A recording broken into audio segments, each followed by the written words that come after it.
Hi, I hope you're okay. This is a video about the Gibson Double Cut guitars, probably the most overlooked models they made. In 1954, Fender came on the market with the Stratocaster. The Stratocaster was a huge success from the beginning. Through the 50s, Fender made each year over 20,000 Stratocasters. And after 55, 57, 57, the sales of the Les Paul single cut dropped radically to a few hundred guitars a year.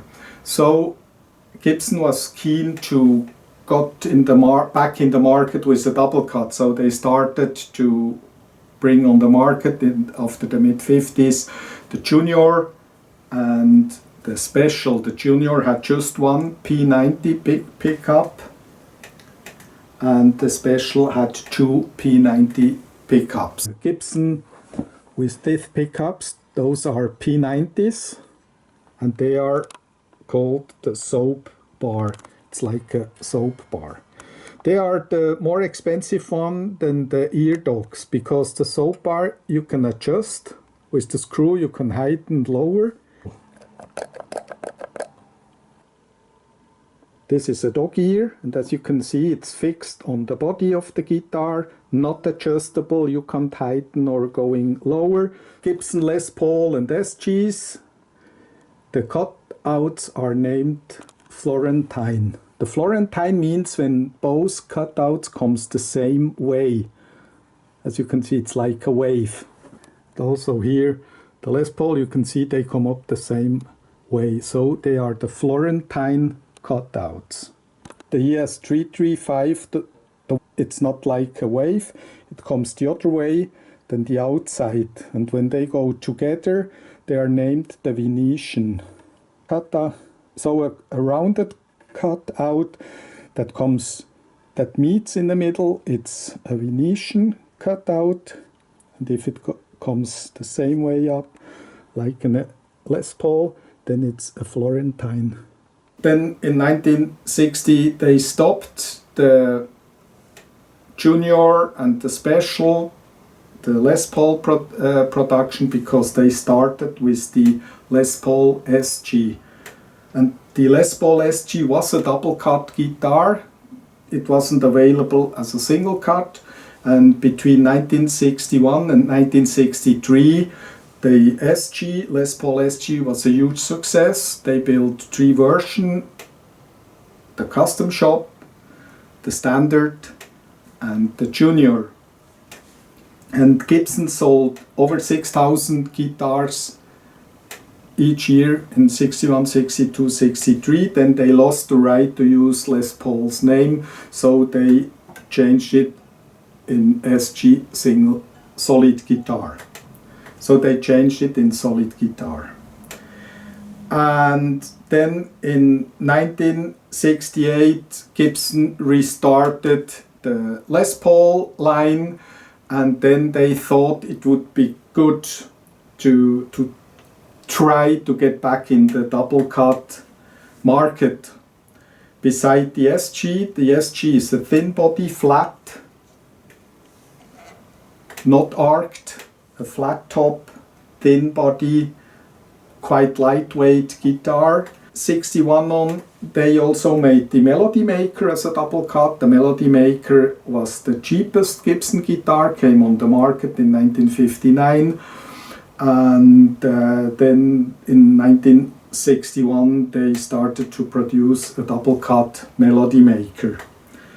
But then through the 80s, in 1982, they brought the Spirit, a double cut, on the market. In 1985, the XPL. They always tried to attack Fender, but it was never successful. And then in 1999, they really started to try a modern double cut with the TAC Matsumoto. And the TAC Matsumoto is a bit the first modern double cut. Then in 2017 Gibson brought on the market as a custom shop the modern double cut, they made 900 standards and 250 custom shop versions. But the funny thing is also the standards were made in the custom shop. So when you buy a standard modern double cut with a rosewood neck, it's also a custom shop guitar. Then we have the standard double cut.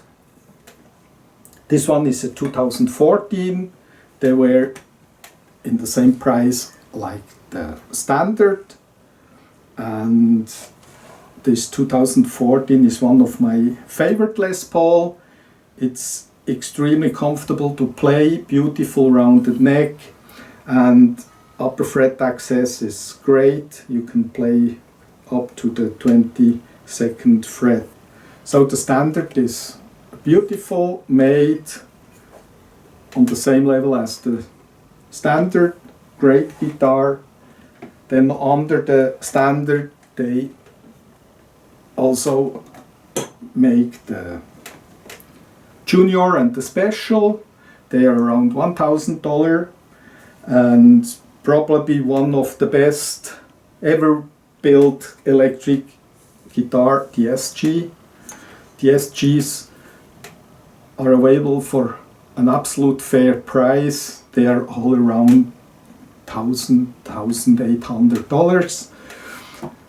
Light, comfortable, great sound, great specs, great pickups. The basic models of the double cut are the Epiphones, the SG and the Epiphone DC Pro. The most beautiful one is maybe the Epiphone DC Pro. It's an extreme beautiful guitar, available for around $700. High gloss, beautiful color, beautiful flame top, abalone inlays. That's the green one between the pearloid. Beautiful wine stock head with the dove tail. Epiphone called them the dove tail, and Gibson called their headstock the Mustache, or in some countries they call it the open book. At the end there is a little story why Gibson built 24 fret guitars. The reason is Tommy Iommy. Tommy Iommy just cut off some fingertips of his right hand. He's a left-hander, and so he needs the fingers to play the neck. And to make it more comfortable for him, he tuned his guitar a half step or a step down, not in standard tuning. And that became so famous now. The hard rock bands sound so dark and deep. That's because he had to lower down his the tuning. And then he went to Gibson for the solos. He thought it would be more comfortable if he had, instead of 22 frets, 24 frets. And then he went to Gibson. Gibson said, oh, it's not possible. And then he found in the UK John Birch, and John Birch changed his 22 fret SG. It was a 1965 special fitted with two P90s, and actually he played a Fender guitar, but then he had the pickup failure and he changed from Fender to the SG, and he thought the SG is so comfortable, then he kept the SG as his main guitar. But then John Birch changed in 24 frets, and then when the guitarist saw Black Sabbath on stage and playing it, and Tommy Iommy playing his 24 fret, they went to the retailers, to the guitar shops, and they asked for a 24 fret SG. And so Gibson had to react on that demand, and so that's the reason why we have 24 fret guitars today. That's Tommy Iommy from Black Sabbath. I hope you enjoyed the video and hope to see you soon. Thank you for watching.